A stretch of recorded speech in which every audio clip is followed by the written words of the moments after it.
سلام عزیزم. خوبی؟ خسته نباشی. اما این ماشین تو کارواش هم میبری؟ این چیه؟ این لودره دیگه. لودره. این کارواش میبری همون چقدر هزینه شه حدودا؟ زیر 2 تومن فکر نکنم. 2 میلیون میگیرن این کارواشو بشه. بعد چقدر طول میکشه؟ 2 ساعت 2 ساعت و نیم طول. 2 ساعت 2 ساعت. دمت گرم عمو. خدا. بریم از این مرسدس بپرسیم که آقا سلام. خسته نباشید. حالا شما خوبه؟ خیلی ماشین خوشگلی دارید. آقا این ماشینتون چند وقت یه بار میبرین کارواش؟ معمولا بستگی به شرایط جوی داره. حدوداً ماهی یه بار حداقل دیگه. هفته‌ای 2 بار. هفته‌ای یه بار. هفته‌ای یه بار. چقدر هزینه کارواش میدین هر ماه که میرین؟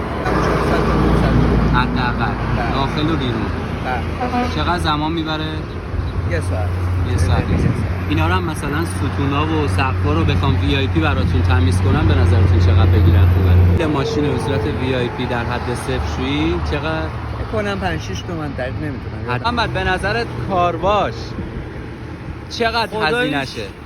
نه اونو ولش کن. اول بگو چقدر یه کارواش رفتن یه ماشین معمولی سواری داخل و بیرون درسته؟ ماشین خودت چیه؟ من خودم 206 206 350 حداقل میگیره. بله. اگه به نظرت من با موتور دم و تشکیلات کارواش سیار برم محل خود طرف یعنی تو خونش مثلا درست بعد یه حالت وی آی پی بشورم ماشینشو چقدر بگیرم خوبه؟ فکر کنم باید 500 بگیری حداقل 206 تو رو مثلا. آره. آقا سلام. سلام. ارادت وقتت بخیر. خوبی؟ مرسی. آقا ماشین تو چند وقت یه بار میبری کارواش؟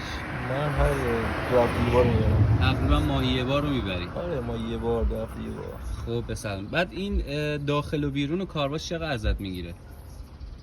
کلا 200 تا 250 میگیره. یه ماشین پراید 200 تا 250. بله.